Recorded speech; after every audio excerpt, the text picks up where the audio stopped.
I slumped back in the worn leather chair, the sterile scent of the clinic filling my nostrils as I waited for Dr. Henshaw. Doyle squeezed my hand reassuringly, his warm smile a stark contrast to the knot tightening in my stomach. We'd been trying for a baby for over a year, and this was supposed to be a routine checkup. The door swung open, and a flustered nurse bustled in, her arms laden with files. "Mrs. Carter, Mr. Carter," she nodded, rifling through the papers. "Ah, congratulations are in order, it seems," she beamed at Doyle. "The little one is due in 7 months.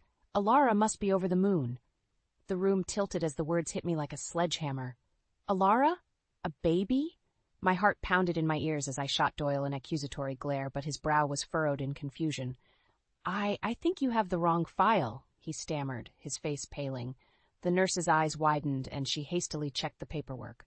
"Oh, goodness, you're right. My apologies." She scurried out, leaving a suffocating silence in her wake.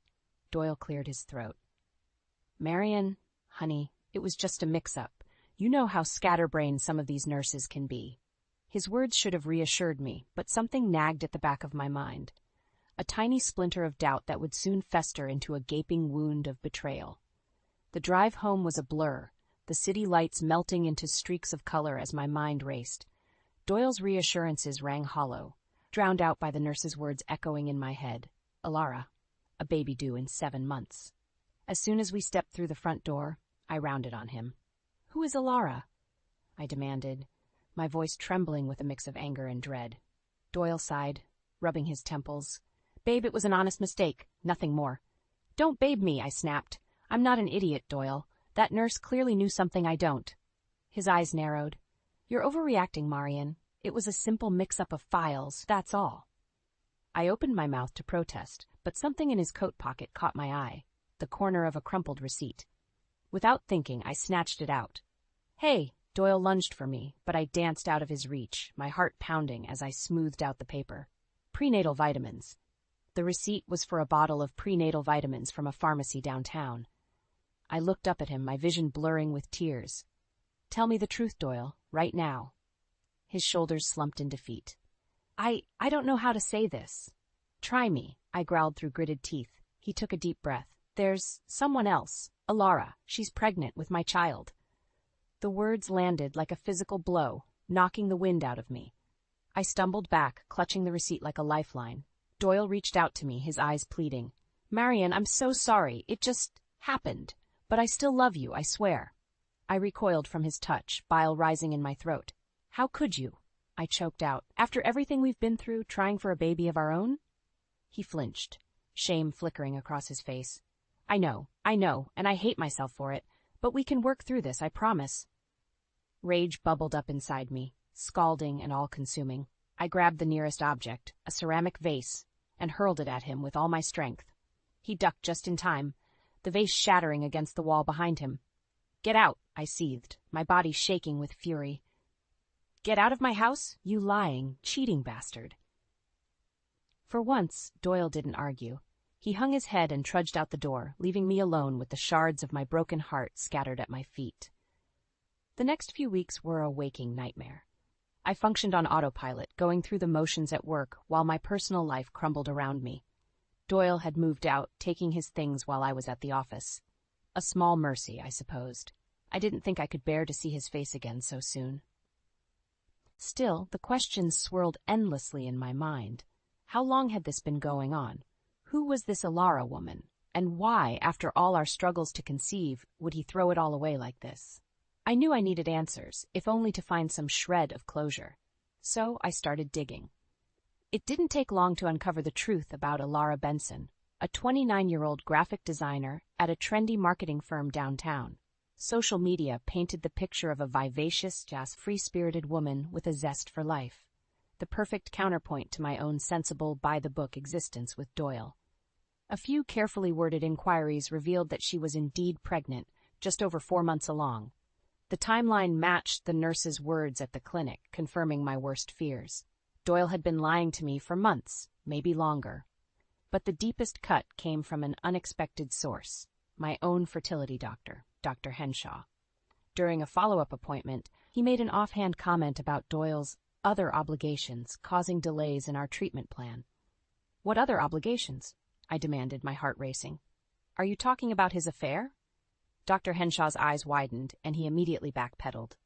Mrs. Carter, I assure you, doctor-patient confidentiality prevents me from discussing Mr. Carter's private matters.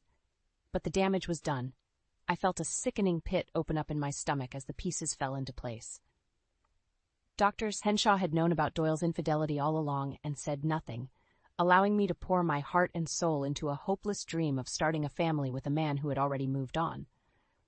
I stormed out of his office, tears of rage and humiliation stinging my eyes. How could they have betrayed me like this? Doyle was one thing, but Dr. Henshaw was supposed to be on my side, guiding me through this arduous journey. As I sat in my car, the hurt and anger swirled together, hardening into a resolve as cold and unyielding as steel. They would pay for this, both of them. I would make sure of it, no matter what it took.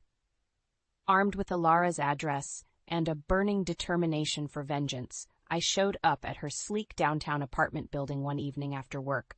My heart was pounding as I buzzed her unit, half expecting her not to answer when a stranger's voice crackled through the intercom. Hello? I took a deep breath, steadying my nerves. Alara Benson? My name is Marion Carter. I think we need to talk. There was a pause, then a resigned sigh. Come on up. The ride up in the elevator was agonizing, my palms slick with nervous sweat. What was I going to say? How would she react? The door swung open before I could think too hard, revealing a petite woman with tousled dark hair and a slightly rounded belly, the unmistakable curve of early pregnancy.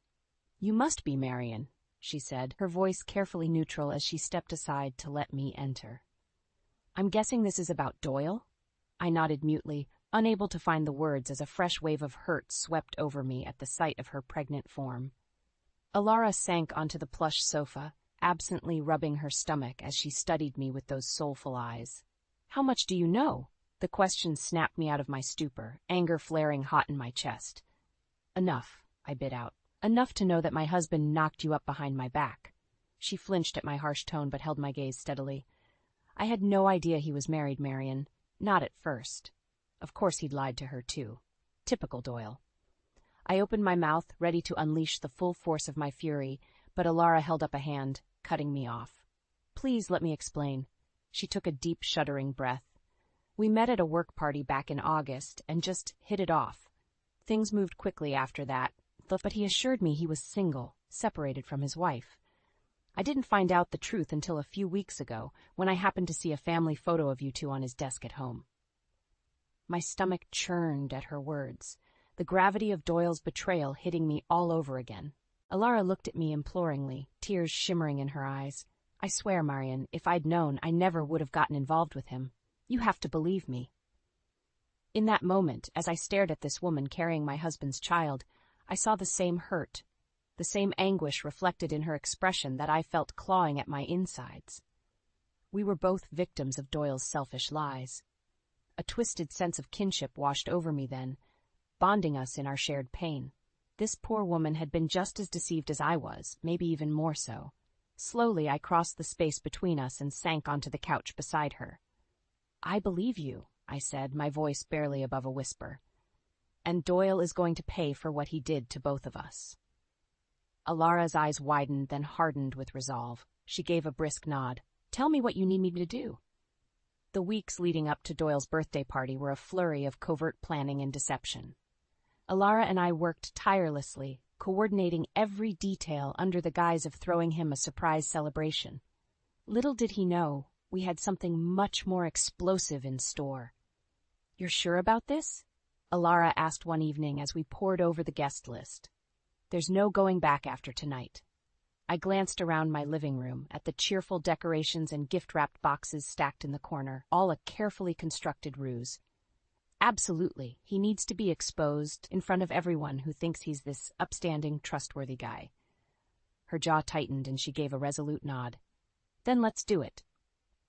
The big day arrived and our plan unfolded perfectly. One by one, Doyle's colleagues, friends, even his own mother filed into my house, all eager to surprise the guest of honor. Finally, the man himself arrived, striding through the door with a bemused grin.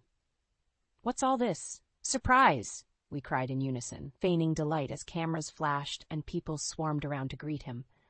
For a moment, Doyle just blinked at the crowd, utterly blindsided. Then his gaze found mine, and his expression shifted to one of wariness. "Marion?" "Happy birthday, darling," I said, layering on sugary sweetness as I crossed the room to give him a lingering kiss on the cheek. "We've got one more surprise for you." Alara stepped forward then, her blossoming baby bump impossible to miss. A hush fell over the room as realization dawned on Doyle's face. "You," he choked out, paling rapidly. "What are you doing here?" "Congratulations, babe," I said with saccharine venom. "You're going to be a father." Stunned silence hung in the air, punctuated only by a few shocked gasps from the crowd. Doyle's eyes darted around wildly, like a cornered animal. "Marion, Alara, please," he began desperately. "This wasn't how I wanted you to find out." A derisive snort came from the back of the room. "Find out you've been lying and cheating, you mean?" I turned to see Doyle's mother pushing through the throng, fury etched into every line of her face as she regarded her son with disgust. "How could you, Doyle? How could you do this to these poor women?" It was like a dam bursting. Furious whispers and accusations rippled through the guests as the truth sank in. Colleagues, friends, people who had trusted and respected Doyle now looked at him with contempt. I drank in every agonizing second, watching his world crumble before my eyes just as mine had weeks ago. This was karma, plain and simple. Doyle whirled on me, anguish and anger warring on his features.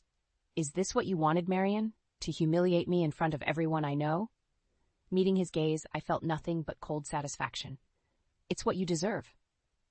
The fallout from Doyle's birthday party was swift and brutal. Within days, news of his sordid affair had spread like wildfire, destroying his once sterling reputation in our small community. But that was just the start of his reckoning. I'll never forget the morning his boss, Richard Henderson, showed up at my door. The grim-faced CEO had clearly heard the rumors and demanded to know the truth. "Is it true, Marion?" he asked, his voice heavy with disappointment. "Has Doyle been unfaithful?" I met his gaze steadily, no trace of pity for the man who had so callously betrayed my trust. "It's true, Richard. He got another woman pregnant while we were trying to have a baby of our own." Richard's shoulders slumped, and he removed his glasses to pinch the bridge of his nose. "You have to understand, this is a family company with strong moral values." He trailed off, but I knew exactly what he meant. Marketing Millennial Solutions had built its brand on the persona of happy, wholesome influencers, the last people you'd expect to be embroiled in a salacious cheating scandal. "I see," I said, folding my arms across my chest. "So what happens now?" Richard let out a weary sigh. "I'm afraid his position is untenable.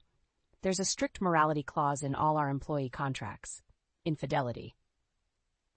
He shook his head. "I have no choice but to terminate Doyle's employment, effective immediately." Just like that, Doyle's high-powered marketing career, the culmination of years of hard work and ruthless ambition, went up in flames, all because he couldn't keep it in his pants. I should have felt vindicated, or at least satisfied that he was finally facing real consequences for his actions. But as I watched Richard's car pull away, I realized this was only the beginning. The lawyers came next, first mine, then Alara's. Turns out my dear husband's indiscretions had opened him up to a tidal wave of legal troubles on top of his professional disgrace. Intentional infliction of emotional distress, fraud, breach of contract, the charges piled up, each one another nail in the coffin of the life Doyle had so meticulously constructed. He tried to fight it at first, pleading with me to show mercy, to think of all our years together. But I was unswayed. His pleas fell on deaf ears. Alara, too, was unrelenting in her demands for restitution, adamant that he take responsibility for the harm he'd caused us both. In the end, the courts sided with the wronged women, awarding us both substantial settlements directly from Doyle's assets and future earnings. The financial blow was as devastating as the public humiliation, stripping him of the wealth and status he'd so coveted. As I watched the once confident, successful man slink away in disgrace, I felt an odd sense of hollowness. This was the vengeance I'd sought, the karma I'd craved, and yet it didn't bring the closure or relief I'd expected. Doyle was ruined, his world in ashes around him. But the anguish of his betrayal still lingered deep within me, an open wound that may never fully heal. In the weeks following the legal fallout, Doyle became a shadow of his former self. Gone was the cocky swagger, the easy confidence that had once drawn me to him. Now he just seemed broken. Not that I had any sympathy left for the man who had so thoroughly shattered my trust and our vows. If anything, seeing him reduced to a hollow husk only reinforced my resolve. He tried, in his own pathetic way, to make amends. Endless apologies and promises to change his ways, to be the man I deserved. But his words rang hollow, meaningless platitudes from someone desperate to cling to the lie of the life we'd once shared. Alara, at least, wanted nothing to do with his groveling. She'd made it clear from the start that she planned to cut Doyle out of her life completely once the baby was born, raising the child free from his toxic influence. I almost envied her certainty, her ability to simply walk away and start fresh. For me, the wounds went deeper, the scars of his betrayal an ever-present ache in my heart. Then one rainy evening, there was a heavy knock at my door. I opened it to find Doyle on my doorstep. Shoulders hunched against the downpour, a familiar hangdog expression etched into his features. "Marion," he said hoarsely, water dripping from his soaked hair. "We need to talk." Part of me wanted to slam the door in his face, to shut him out, as he had shut me out of his life for all those months with Alara. But something in his haunted eyes gave me pause. With a resigned sigh, I stepped back to let him in from the rain. "Make it quick, Doyle. I'm done playing games." He flinched at my blunt words, then nodded solemnly as he followed me into the living room. "I know, and you're right. You deserve better than any more of my lies and deception." For a moment he seemed to struggle, Adam's apple bobbing as he swallowed hard. "I came to say goodbye, Marion, and to beg for your forgiveness one last time." I opened my mouth, a biting retort on my lips, but he pressed on, his voice thick with emotion. "What I did, there are no excuses, no justifications for the pain I caused you and Alara. I was selfish and arrogant, taking both of you for granted in my pursuit of— I don't even know what, honestly." His gaze, those warm brown eyes that had once made my heart skip a beat, bored into me with raw sincerity. "You were the best thing that ever happened to me, Marion, and I threw it all away like a damn fool." I swallowed hard past the lump forming in my throat, my anger slowly ebbing in the wake of his chillingly honest confession. A part of me, the part that still stubbornly clung to the memories of the man I'd fallen in love with, wanted so badly to offer him absolution. But I knew that was impossible now. Too much had happened, too much trust betrayed. The old Doyle, the man I thought I knew, was gone, and no amount of pleading would undo the rift he himself had created. So instead, I simply said, "Goodbye, Doyle. I hope you can find some measure of peace, for your sake, but we're through." His face crumpled for the briefest moment before the mask slipped back into place, leaving only a haunted sort of resignation behind. With a somber nod, he turned and let himself out, the door clicking shut behind him with a sobering finality. I stood there alone in the silence, raindrops pattering against the windows, wondering if that gaping void in my heart would ever heal. The months that followed were a slow, painful process of picking up the shattered pieces of my life and trying to rebuild. Doyle's betrayal had left me adrift, questioning everything I thought I knew about love, trust, and the dreams we'd once shared. But I was determined not to let his selfish actions define me. I was more than just a scorned wife. I was a strong, capable woman who deserved a fresh start. The settlement from the legal battles had left me with a sizable nest egg, enough to finally pursue that long-deferred dream of opening my own cozy little bookshop. It seemed fitting, in a way, surrounding myself with stories altri, finding solace between the pages when my own narrative had taken such a dark turn. I spent weeks scouring property listings until the perfect spot opened up, a quaint corner storefront in a charming downtown district. From the moment I stepped inside the aging but sturdy brick building, I could envision it all. Overstuffed armchairs flanking a fireplace, shelves brimming with well-loved tomes, and the rich aroma of freshly brewed coffee wafting through the air. Transforming that empty shell into my literary haven was grueling work, between renovations, sourcing inventory, and handling all the logistical minutiae of opening a small business. But I poured myself into the project, finding refuge in the simple, methodical tasks that allowed me to push Doyle and all the pain of his deception to the back of my mind, if only for a little while. The day we opened our doors, I could scarcely believe how far I'd come. As I watched the first customers trickle in, marveling at the cozy book-lined interior with its plush seating and the inviting espresso bar, a sense of pride swelled in my chest.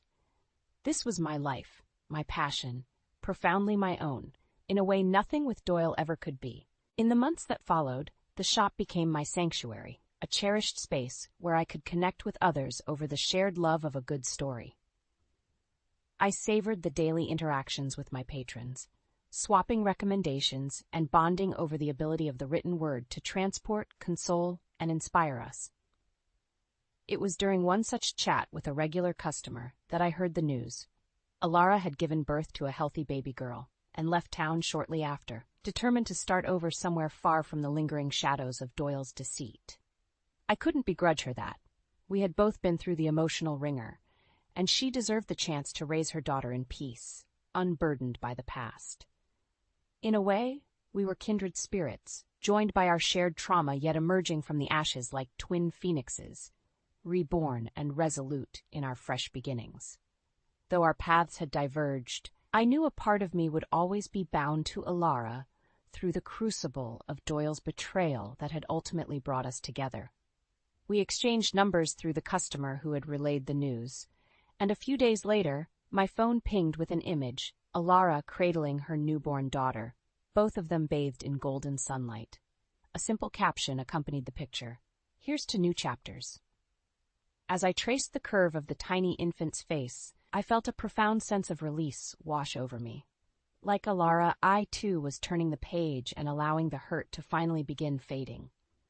Our story may have started in darkness and deception, but we had both found the courage to rewrite our own endings, this time on our own terms.